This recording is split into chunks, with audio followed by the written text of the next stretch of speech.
Hey everyone, and welcome to Reverse the Verse. Today is Friday, September 16th, 2016. Joining me to kick things off is Director of DevOps and IT, Mike Jones. Mike? Thanks for coming, my friend. Let me fix this really quick. So, Mike, is that playing up? Yeah, sorry. 1 second. Sorry about this. A little bit of an audio issue hearing the stream feedback. All right. So, Mike, yesterday on Around the Verse, we got to see, I'm going to take this out. We got to see DevOps, LiveOps, what they do, the projects they're working on, and all of the fun stuff that they are doing. A lot of people may not know exactly what a director of DevOps and IT does. So why don't you tell us a little bit about your role here and what it means to be a director of DevOps and IT? Thanks. Yeah, I have a lot of fun with it. I think it's kind of common to have both roles like that, but the way we're set up here makes a whole lot of sense because DevOps and IT work so closely together. And I think that, I guess, the fact that we interact, both DevOps and IT, with just about every section of the company, every department of the company, means that there's just a whole lot of collaboration that we do. There's a lot of work I do directly with the team. I work individually with team members on various aspects of our projects, but there's a whole lot of meetings as well. And that's one of the things that I can do, is go to the meetings and let the guys focus on their work. No, that totally makes sense. So I don't know if you're familiar with this whole process and how this works, but basically what we're going to be doing today is we are going to be taking questions live from our viewers in chat. So for those of you that are watching, go ahead and log into robertspaceindustriescom, click on Community, Chat. You can preface your question with the word question in brackets. There's no need to say your question more than once. We have auto scroll turned off, so we'll easily be able to find it. While those questions go ahead and start rolling in, Mike, I know that this has been a very busy time for everybody in the company, but especially DevOps. The Gamescom demo, CitizenCon right around the corner. A lot of preparation and time goes into getting builds, getting everything ready for the presentations. Can you maybe give a little insight into what that looks like from a DevOps perspective, preparing for these big presentations and conventions? Yeah, so it really starts with the IT group and all, and I've written about this in some of our monthly reports. It's a lot of setup testing, setup of equipment, setup of networking, and so on. From the DevOps standpoint, we have a pretty fast ramp, at least a month, sometimes 2 and 3 months before any given show. And the reason for this is the amount of changes and the amount of features that go into a build prior to showing it to the public is enormous. And so this means that we get much higher rate of builds coming through the build system, much higher rate of publishing requests. This is, of course, we'll usually see a lot more activity on the PTU prior to any event.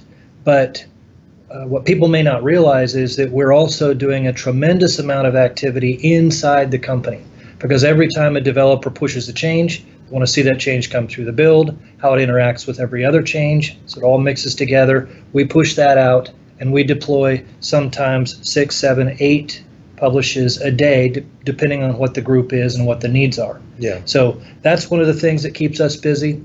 The other thing is that the systems, we tend to, no matter what we do as far as improving our systems, improving our infrastructure, we oftentimes just ride right up to the edge of the limit on the hardware and the network that we have.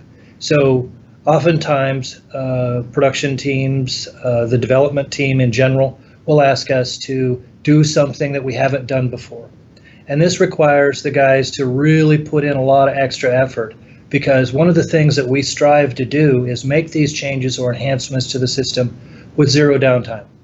And so in order to accomplish that, there isn't really any good time for us to take a system down, because we have people in multiple time zones. We'll end up being pretty much affecting someone. So that means we're working almost around the clock trying to just keep ahead of these things so that we don't impact the development or publishing schedule. I think the last thing I'll mention on that, and then we can go to other things. Yeah, no, take it. It's really cool. We do pretty much run 24/7, even though we have a small team. And we used to do this on a list, a call-out list basis where people had a scheduled time that they had to be available. We're a lot more loose about it now.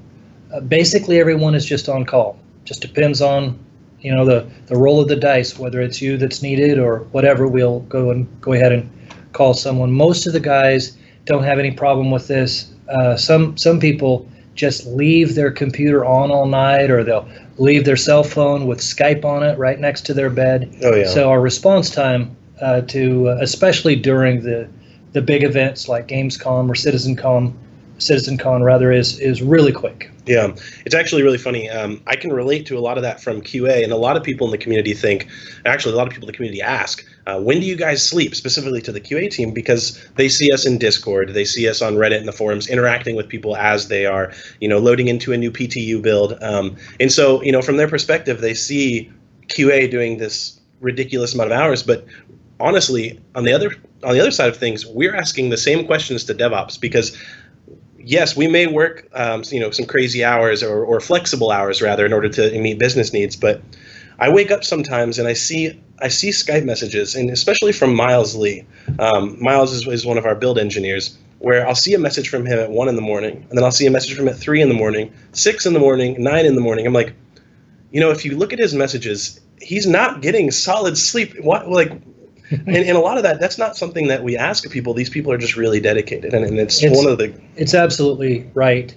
It's kind of weird, actually, to be honest. There have been times when I sense that the guys have been working too many hours, and I think, that guy's got to be tired. I'm gonna go ahead and send him home. He doesn't want to go, but I'll say, you have to go home. I think we're talking about Ahmed, probably. I mean, I've heard you say to Ahmed, listen, you need to go home.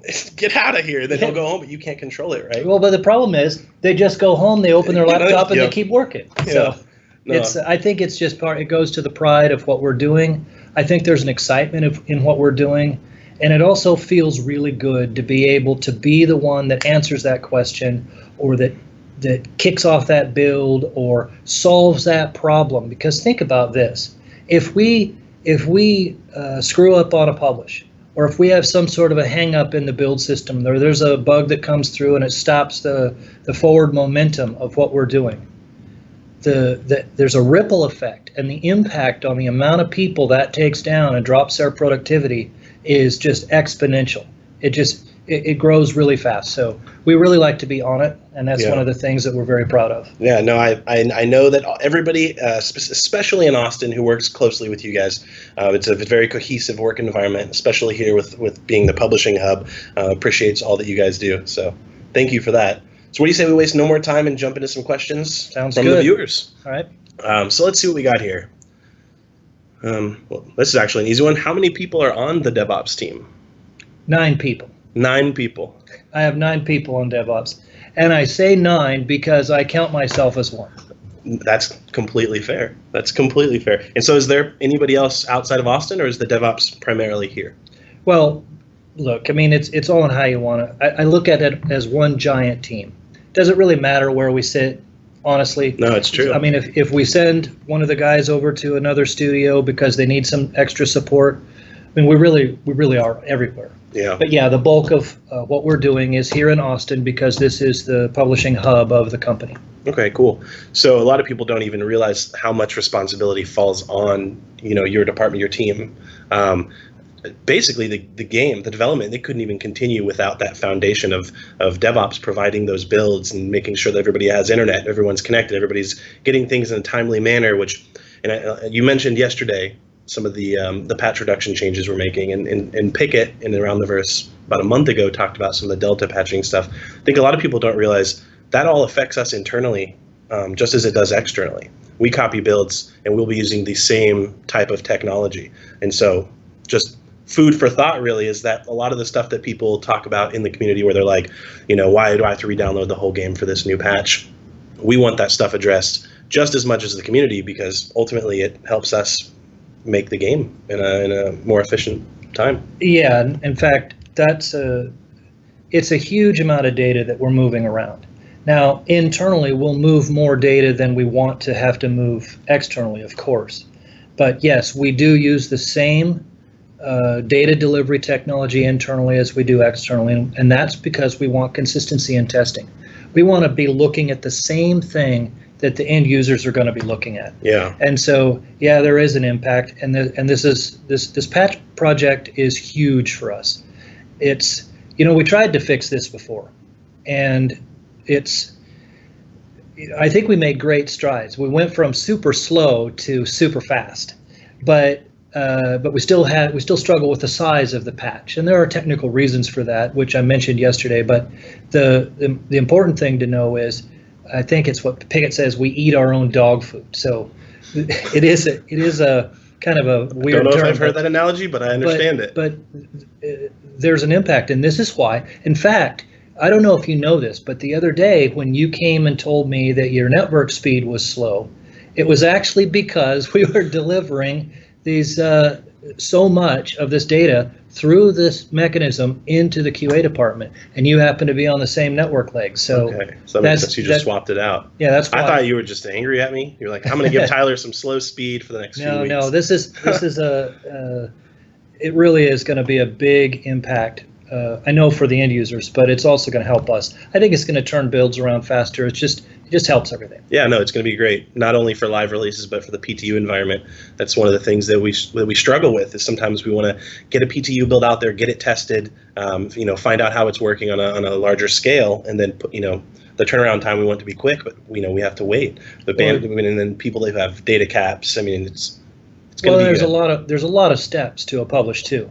I mean, we're just talking about getting stuff out to the testers right now and internal developers. But when it actually goes to a publish, there are many more steps in our checklist, many more things that we do, checks and balances, verifications, double checking, triple checking in some cases.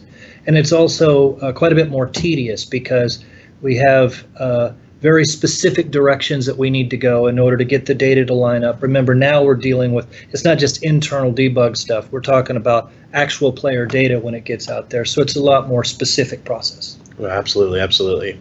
So here's a good question. From a DevOps perspective, what is the biggest challenge that you face on a day-to-day basis, and how does it impact other departments?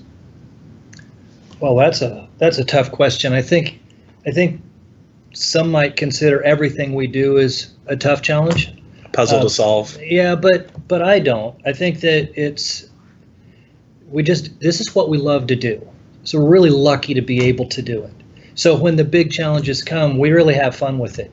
And I know it may sound cheesy, but it is true. I totally understand. The guys are just so good at what they do. I think that we just talked about it a lot. We don't need to rehash old territory, but the patch issue has been a big challenge for us. And it's not because it's technically challenging so much as it's just a pride thing. It's one of those things that we don't like hearing about all the time. I mean, of course, people need to complain about this, and we're moving as fast as we can. But that one is, in order to do it right, and we feel like we already took a shot and missed. So now we want to do it right. And so we don't want to miss anything. We don't want to make any mistakes, and this includes a lot of departments. And so I see that as kind of a challenge because sometimes you get one step ahead and then you got to wait for somebody else and then they're waiting for us. So that's a challenge. There are other things, I think, but the reason we don't think about them as big challenges is because when we actually solve a problem, it feels really good. Absolutely. Like just about anything we do. When Gamescom came and we doubled, almost tripled the amount of builds. And then we tightened the window. We can't just put them out 24/7 now. We have to put them all in a certain window because of the time zones. That was a tough challenge. Yeah. But we nailed it, and it's high fives all around, and we kind of go, what's the next one? Yeah. So there's a really good question here, and this is actually something I was hoping that somebody would ask. And to preface the question, a lot of the community doesn't understand fully what all goes into a patch release. So from their perspective, what they see for many of them who hang out in Discord, we'll do a yellow light, we'll do a green light, and then a tie-dye light, which is basically them knowing different steps or phases that we're at throughout a deployment. So how does it look on our end? What all goes into actually releasing a patch to the public? Well, if I could tell you in kind of general terms, sure. I think it would just take too long if I got specific there are step a lot of by steps, step by step. Yeah. But yeah, so typically, I think the process generally starts once QA gives the green light. Now that's internal green light. That means that so far DevOps is ready to go. Publishing side of DevOps is ready to go. So once that happens, we wait for some communication to happen through the production team. Once we have all that in place, then we start our checklist. And at this point, we start going through the steps required to make a publish. And it depends on where we're going, whether it's production or live or PTU, live production servers or PTU servers. I would say let's talk about PTU. In this case, we're really moving a copy of the build out to all of the servers. And we do this, I mean, there's some tricky ways that we do this that happen simultaneously. We have a number of steps as we go through this process because we're staging databases, we're backing up data, we're moving things around. We do try to attempt a zero downtime in most of our deployments. So that means we're publishing to servers that nobody can see while the other servers are in use. This way, when we get to a stage in the process where we can double check our work, we have QA step in and help us, and they're testing on a specific range of IPs. This brings back memories for because me. You've done this. You've done this. Once they give us the second green light, yes, that works. That's when we start the patch upload process and we start flipping things over. QA does, again, test the patches, make sure that we don't have any weirdness that happened, because we want, every time we run into any kind of a hiccup, any kind of a speed bump in the road, we'll put additional tests in.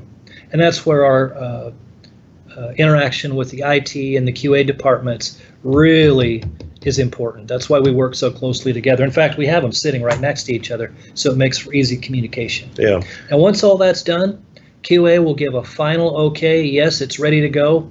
And at that point, Keegan is currently the one who normally does it, and he'll flip the patch switch, and that makes everything go live. That's awesome.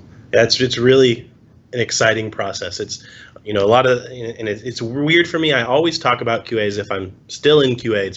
You feel a connection with it forever, I think. It's a great bonding experience. But I started in QA way back in the day. A lot of people do. Actually, I was going to talk about something, but that actually leads perfectly into this next question. Somebody is saying, what skills are required to get a job in DevOps? Well, that is a good question. I guess it varies from company to company. DevOps is kind of a generalized term. Any type of publishing or IT, network, web type related experience is all good. All of these things are good. But in our case, we're specifically looking for people who have an engineering experience, network engineering, and we're pretty heavy on the Linux side. And the reason we're looking so much for the Linux skills is because that's what we run our servers in, Linux. And so this is one of the things that a lot of people kind of overlook when they're studying in this area, is how much actual Linux work you might need. If you're just going to do web publishing or publishing like websites and databases, you may not have to interact very much at the Linux level, but we do, because we're at such an early state. We're actually making changes to these servers on the fly to so that we can do more with the OS that we have. And that's why we're kind of big on that. Oh, that's awesome. And so the absolute final question, and this one's interesting, however, it's been asked by multiple people. What is with everybody in DevOps having epic beards? Oh, that's great. I don't know why it got started. I think one of the things that happened. I just know I'm going to get flattered. Like, you used one of the questions for a beard question, but people keep asking. So I'll tell you this way. There was it's been well established that throughout the company, I already won the mustache contest. Yeah. And so I noticed a lot of people starting having a beard. So I decided I'd get a beard and totally flatten that one too. Actually, I don't know why people do it, but I think for me, I can tell you that it started with Gamescom. I haven't actually had a beard. I mean, I tried one when I was young, but we worked around the clock, and so I just didn't feel like shaving. Yeah. And so finally, I thought, well, it was definitely a hectic time. I'll try it. And now onwards to CitizenCon. So by the time we get through CitizenCon, you should be able to start grading it. Maybe I look like Gandalf or something by then. Anyways, thank you so much, Mike, for taking time out of your busy schedule. I know it means a lot to me. I know it means a lot to our viewers. It's much appreciated. I'm very happy that we were able to do this. I've wanted to put you in front of a camera for quite some time. Slightly disappointed that you don't have the mustache, but the beard, it suits you well. So thanks again. All right, thanks. And when we come back, we're going to sit down with 3D artist Josh Coons to talk about the Drake Herald. See you in a minute.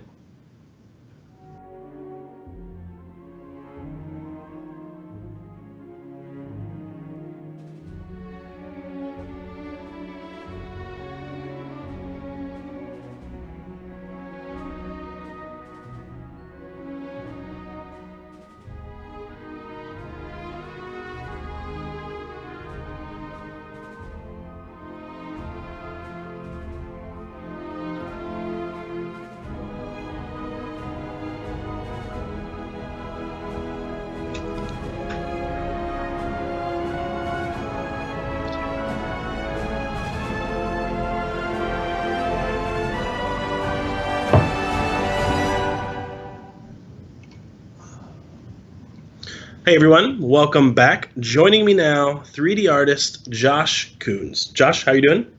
Doing well. How are you? Doing fantastic. Like the mug, like the mug.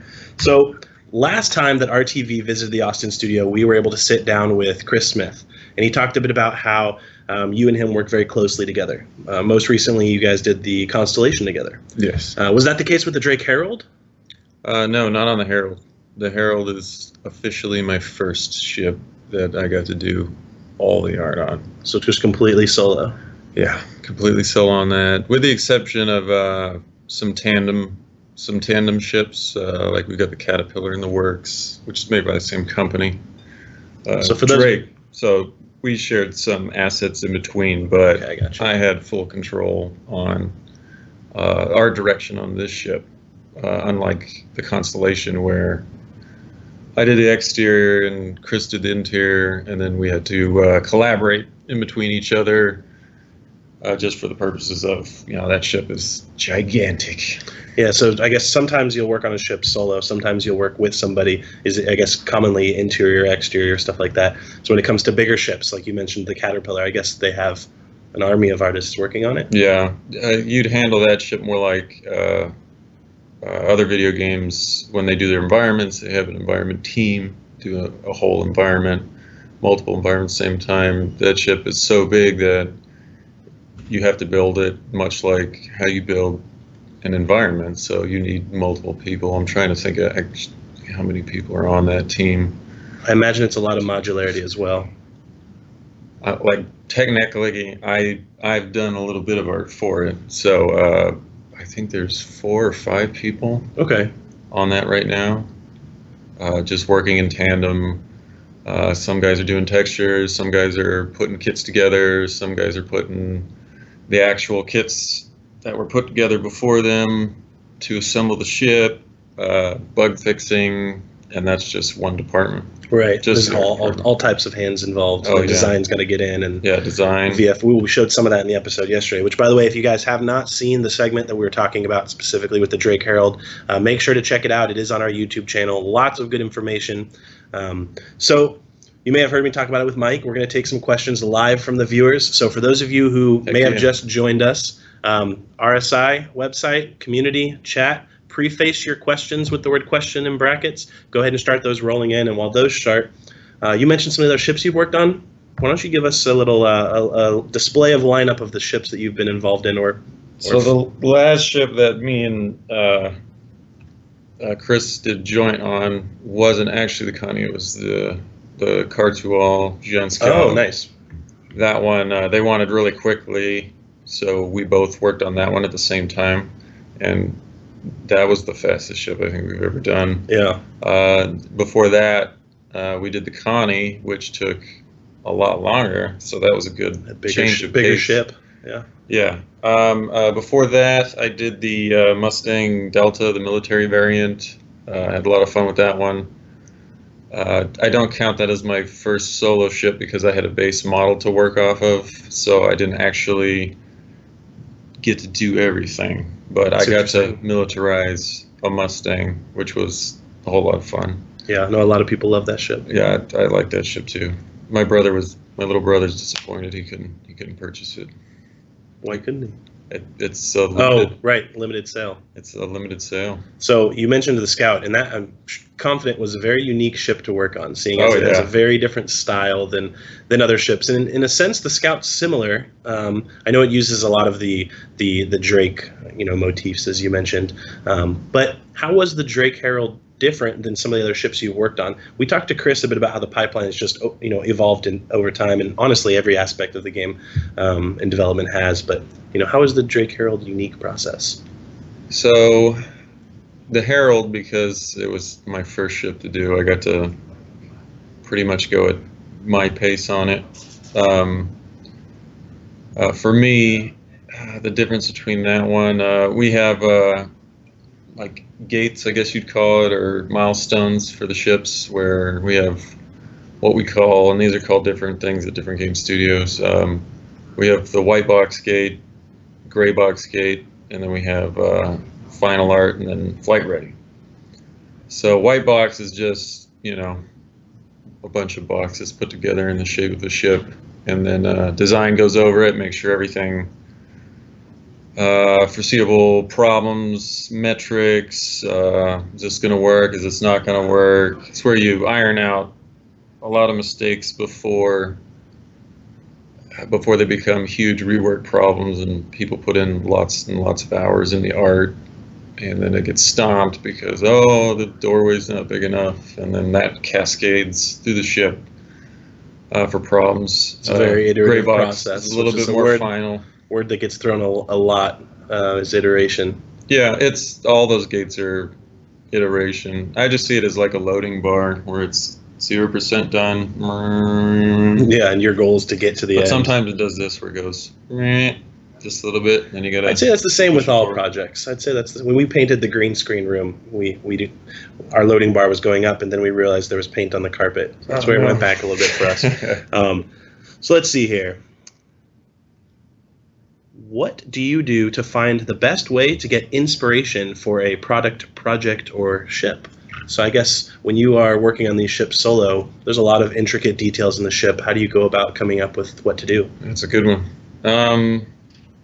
I usually look at what the spirit of it is. So I had something to go off of first, which is the company Drake.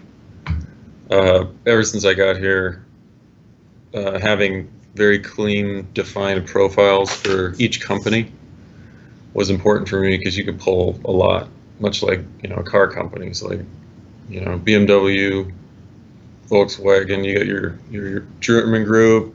So you use a lot of real world section. references. Yeah, for this ship, Drake is a lot of bare bones, industrial. So looking at construction equipment. I looked at a lot of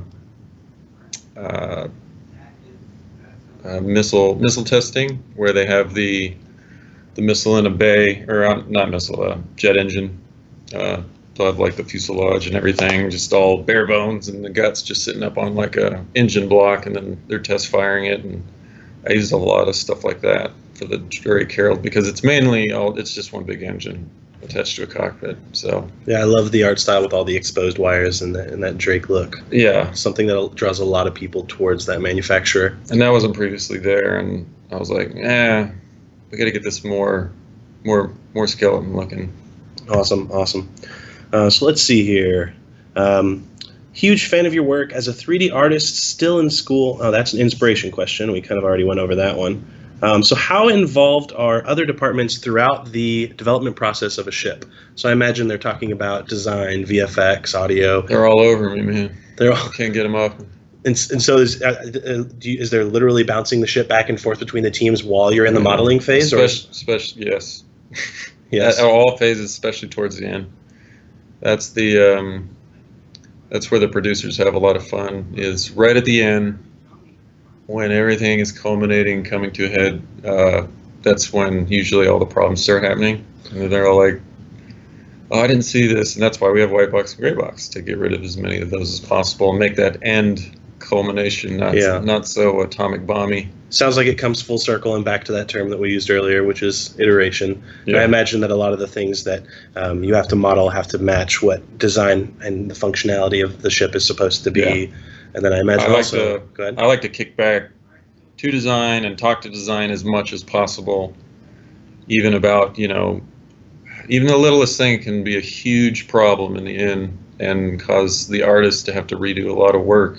If you mess up a metric, that's why I'm always online with design, making sure. Right before I came in here, we were talking about the thruster metrics, making sure everybody's on the same page, everybody knows the same thing, VFX, all that stuff. Yeah. Like talking to everyone constantly. The more communication you have, the less problems you're going to have in the end. Oh, absolutely. I think that applies to pretty much every team in the company. Yeah. The more you talk, the less problems you're going to run into. Of course, there's unforeseen things you can't avoid, but communication will help get you through that as well. Oh, yeah. So what type of ship do you prefer working on the most? Racing, combat, profession? I'm a big World War II nerd, so anytime something's militarized, So the Delta was probably a really fun one for you. Yeah, and that was a quick, they were like, here, do this really quick, Mustang, go, take the base, turn it into military, here's a concept, go. It came out really good. I really, really, really like that ship. So did you say that's your favorite one that you've worked on to date? I don't know. You don't know? I like a lot of those ships, man. I really like each the one's Scout, special. Personally. It's like children, you can't. You just love them all in different ways. Yeah, they all have their own special character and personality, and it's the same way with your art pieces too. Yeah. So here's an interesting one. Do you ever sign your work, leave a hidden signature somewhere? Well, let me think. Sometimes. Maybe. You'll have to top secret. You have to find it. When I'm concepting, I usually just put my signature in there somewhere, just because at old traditional painting habits, I do that. That's actually a topic within the game industry. Should you or should you not sign your work? I know a lot of texture artists will put their initials in the texture sheet, but not in UV space. So it's not in the game, but it's in the game. Yeah. So if somebody stripped the art assets out, they could see, oh, that guy worked on that. Absolutely. I've seen that before. So we got time for a few more. Somebody was questioning what you said earlier.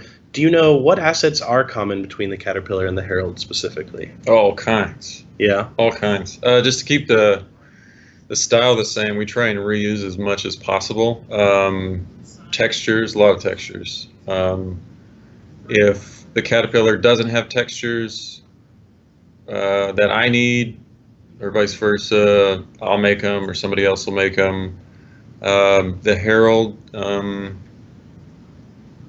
I reused hull textures. I reused just a lot of little things here and there. Yeah, another artist, Daniel, went on a texture rampage, making all kinds of new textures, and I was like, oh man, these are all really good. And I'm just like, just remember, the perfect library. Good artists borrow, but great artists steal. Let's not tell them that. No, that's an actual thing. Okay, that's fair. So did you add any of your own personal touches to the Herald that weren't explicitly in the design brief? Oh yeah. Maybe something that you're especially proud of specifically? It's all those huge giant pipes on the sides. Yeah. That was something I took a big risk on because it's not a concept. But when it came out really good. When CR saw it, he was all like, I like it. And it went through, and I was like, success. Yes. Awesome. That was a major one. I redesigned a lot of the angles. I made it look a little bit more aggressive. It kind of had a bubbly, tick-like. It looked like a tick, and I wanted it to look like a really badass tick that was angry. And so I made the angles a lot more. That's good. It goes with the Drake theme too as well. Yeah. So do different ship sizes create different challenges? Oh, yeah. What ship size is a follow-up question? What ship size is your favorite to work on, and what is the least favorite? So I guess between small, medium, and large. I don't know. I really like the team effort with Smith. I really enjoy feeding off, another artist, and the kickback and working as a team is a whole lot of fun. I guess you could say the bigger and then the smaller they are, I guess is the most fun, but like my favorites answer, they've all got their advantages and disadvantages. The smaller the ship, the quicker you're going to get it out. You're going to get a payoff for your artwork faster. You get to see your final product faster.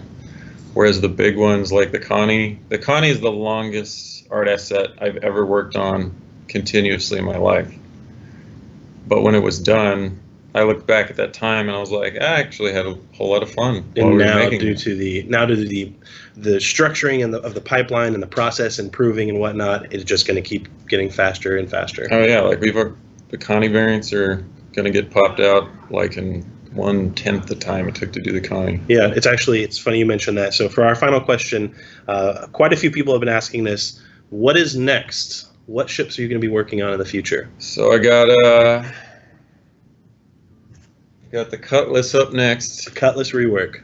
It's not actually on frame, now that I realize that. No, it's out of frame. Yeah, there's a Cutlass in the poster back there. Yeah, it's way up there. Cutlass Black, I'm going to be making that look cool like how Smith did with the new Hornet. I'll be doing the exact same thing with that. After that, I will be doing the Connie Cargo variant. Okay. Which is called is it the Taurus? There's the Taurus, and then there's also the extender, the extended cargo. The infamous constellation that includes a hot tub, the Phoenix, which the last one on my docket. I'm really interested to see what you do with the hot tub. A lot of people in the community, it's a little divisive. Some people love the hot tub; they want it to stay. Some people don't want the hot tub; they want it to go. So I'm gonna make you all happy. I'm gonna give both of you what you want. Oh yeah. Did you care to elaborate, or is it too early to elaborate on that? This is a fan. A fan was in here touring. Backer was in here touring the studio, and we were talking about the Phoenix. I think he owns one, and we were just talking about that hot tub. You were talking about the hot tub. Yeah. It always comes up. Just like how you were, and we came up with a solution for the hot tub that's gonna appease everyone. I don't want to spoil it for you now, but the people who don't like it, everyone's on the edge of their seats now. All right, we'll do the hot tub, but it's not going to be like the hot tubs that are out on your back porch where it's just sitting there. Like, so make it a bit of a redesign to make more sense functionally. Go into the constellation. Go into the living quarters and just retract that dinner table a couple times. And I think that's a perfect analogy. Yeah, picture that. And that's probably a great way to end this. So thank you so much again. I mean, you heard me say it to Mike. It means so much to me. It means so much to the viewers for you to take time out of your schedule and to come and do these. And so I'll give you one last clink. Yeah. Thank you very much for coming. And just to give you guys a little community update before we sign off, just a reminder that this Saturday there is a Bar Citizen in Orlando, Florida. You can find out all the details at tinyurl.com/Florida Bar Citizen. And if you're not in the Orlando, Florida area, we are going to be celebrating the 25th anniversary of Wing Commander 2. This is going to be Ben Lesnick back in your faces, back on stream alongside Jared Huckabee. Make sure to tune in at 12 p.m. PDT at twitch.tv/SIG community. And lastly, later today, the weekly newsletter is going to be coming out with an extra special sneak peek. It is already out, by the way, not later. So make sure to check that out. And then lastly, thank you, everyone, all the subscribers who are making all this possible, RTV, all the video content we put out. We could not do it without you. And to everybody else supporting Star Citizen, thank you. And we'll see you guys in the verse.